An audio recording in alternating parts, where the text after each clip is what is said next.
নমস্কার বন্ধুরা, আজকে আপনারা দেখছেন বেঙ্গলি ব্লগ।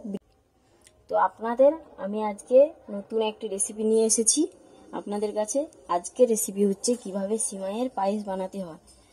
তো একদম সহজ সরলভাবে কিভাবে সিমাইয়ের পায়েস বানাতে হয় তা আজ আমি তোমাদের কাছে শেয়ার করব। তো দেখতে থাকো। তো প্রথমে আমি গ্যাসটা জ্বেলে দিয়েছি। তো এখানে আমি দুধটা গরম হতে চাপিয়ে দেবো।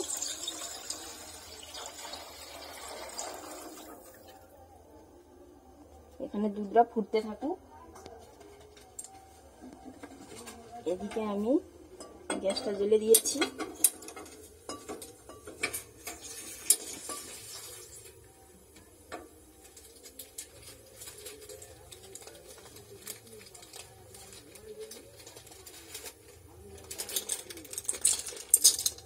এদিকে আমি সিমাইগুলো ভালো করে ভেজে নেব।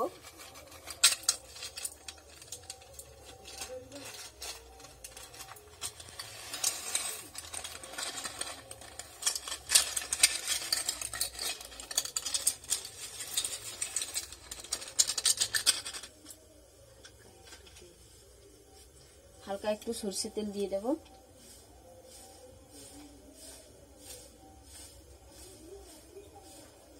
এবারে দেখো আমি ভালো করে নেড়ে চেড়ে নেব। যতক্ষণ না লাল লাল করে ভাজা হয়ে যাচ্ছে ততক্ষণ আমি নেড়ে চেড়ে নেব।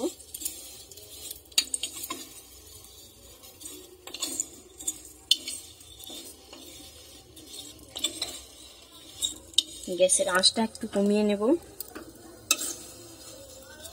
ভালো করে নাড়তে থাকবো যাতে করে কড়াইয়ে লেগে না যায়। দেখো বন্ধুরা, আমি গ্যাসের আঁচটা একদম বন্ধ করে দিয়েছি। তো একদম কত সুন্দর লাল লাল করে ভাজা হয়ে গেছে। এই রকমই ভাজতে হবে।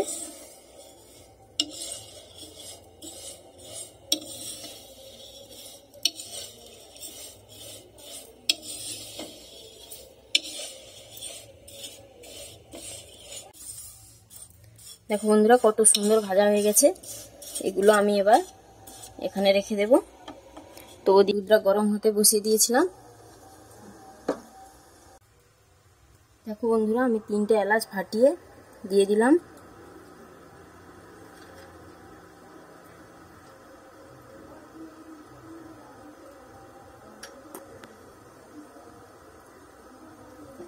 ভেজে রাখা বাদামগুলো দিয়ে দিচ্ছি।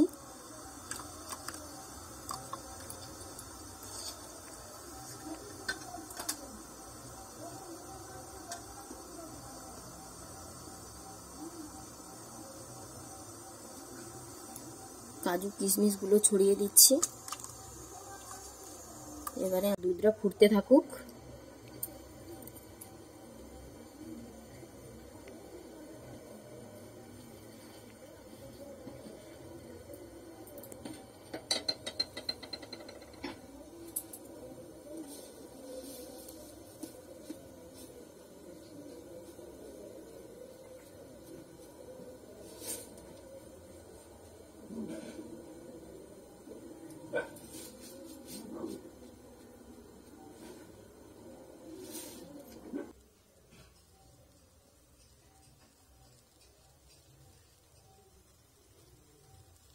দেখো বন্ধুরা, ফুল উঠে গেছে। তো এবার গ্যাসের ফ্লেমটা আমি একদম লো স্পিডে করে দিয়েছি। এবার দেখো বন্ধুরা, আমি পরিমাণ মতো চিনি দিয়ে দিচ্ছি। তো চিনিটা একদম স্বাদ মতো দেবে। তোমরা যদি বেশি খেতে চাও তো বেশি দেবে।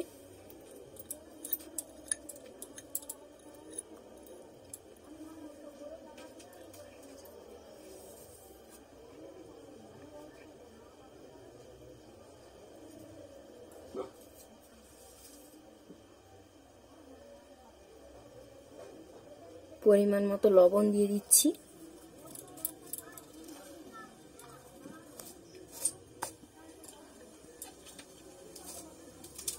এবারে এইগুলো ভালো করে একটু নেড়ে চেড়ে নিতে হবে যাতে করে দুধটা লেগে না যায় চারধারে। দেখো বন্ধুরা, আমি ভেজে রাখা সিমাইগুলো আমি দিয়ে দিচ্ছি।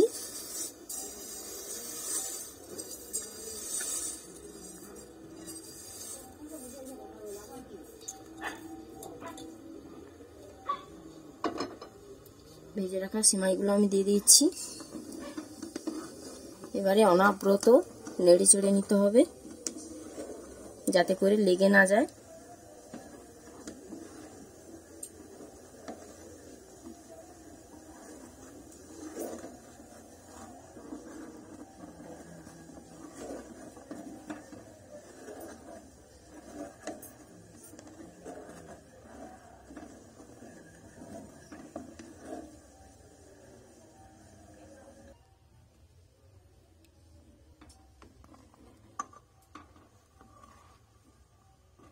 দেখো বন্ধুরা, আমার পায়েসটা একদম কমপ্লিট হয়ে গেছে। তো এইবার আমি গ্যাসের ওভেনটা বন্ধ করে দেব। অনবরত নাড়তে থাকবো যাতে করে লেগে না যায় নিচে।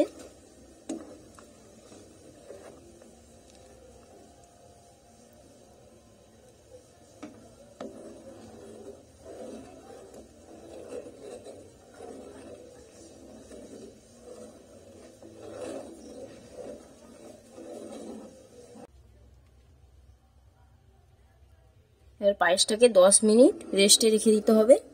ফিরে আসছি 10 মিনিট পরে। নমস্কার, তো ফিরে এলাম 10 মিনিট পরে। তো দেখো বন্ধুরা, পায়েসটা তৈরি হয়েছে কিনা আমি দেখব। দেখো বন্ধুরা, পায়েসটা কত সুন্দর তৈরি হয়ে গেছে, এর ফ্লেভারও কত সুন্দর এসে গেছে। তো এবার এটা আমি পরিবেশন করে দেখাবো।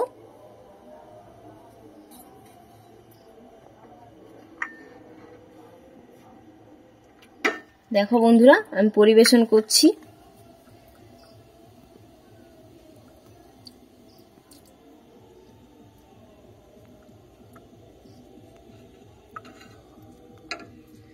তো এর উপরে আমি কিছু কাজু কিশমিশ ছড়িয়ে দিচ্ছি।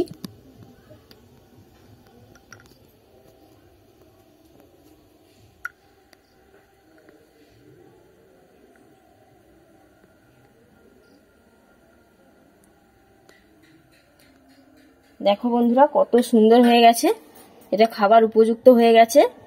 তোমরাও এটা বাড়িতে বানিয়ে খেতে পারো, এবং কেউ বাড়িতে আত্মীয় এলে তাদেরকেও বানিয়ে খাওয়াতে পারো। খুবই অল্প সময়ের মধ্যে খুবই সুস্বাদু খাবার, সুস্বাদু একটি খাবার। তো এখানেই আমি ভিডিওটি আমার শেষ করলাম। ভালো লাগলে চ্যানেলটিকে সাবস্ক্রাইব করবেন, লাইক ও কমেন্ট করবেন, এবং ভালো লাগলে বন্ধুদের সাথে শেয়ার করবেন যাতে করে তারাও বাড়িতে বানিয়ে এরকম একটি সুস্বাদু খাবার বানিয়ে খেতে পারে। নমস্কার।